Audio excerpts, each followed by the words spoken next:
sobering study of the signed treaties and charters between Britain and the United States exposes a shocking truth. The United States has always been, and still is, a British Crown colony.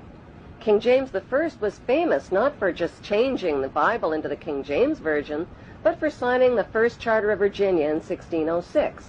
That charter granted America's British forefathers a license to settle and colonize America. The charter also guaranteed that future kings and queens of England would have sovereign authority over all the citizens and colonized land in America stolen from the Indians. After America declared its independence from Great Britain, the Treaty of 1783 was signed. That treaty specifically identifies the King of England as the Prince of the United States and contradicts the belief that America won the War of Independence. Although King George III of England gave up most of his claims over his American colonies, he kept his right to continue receiving payment for his business venture of colonizing America. If America had really won the War of Independence, they would never have agreed to pay debts and reparations to the King of England. When Congress passed the 13th Amendment to the Constitution, the U.S. President was made subservient to the King of England. The 13th Amendment is called the Title of Nobility Amendment and forbids U.S. presidents and their officials from using royal titles like king or prince or baron. For some mysterious reason, the 13th Amendment, which was ratified in 1810, no longer appears on current copies of the Constitution. America's blood-soaked War of Independence against the British bankrupted America and turned its citizens into permanent debt slaves of the king. In the War of 1812, the British torched and burned to the ground the White House and all U.S. government buildings and destroyed ratification records of the U.S. Constitution.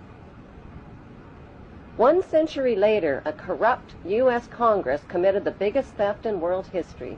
They passed Paul Warburg's Federal Reserve Act in 1913, handing over America's gold and silver reserves and total control of America's economy to the Rothschild banksters. Most Americans still believe that the Fed or Federal Reserve is the government. It is not.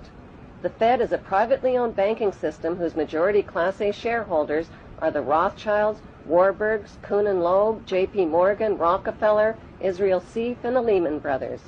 This private banking cartel is the Fed and is never audited and never pays taxes.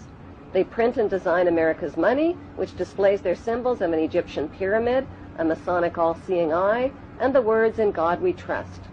Who exactly is the God they trust? They also collect American taxpayers' money through the IRS. Then they loan it back again with interest to pay for roads, bridges, and other public works.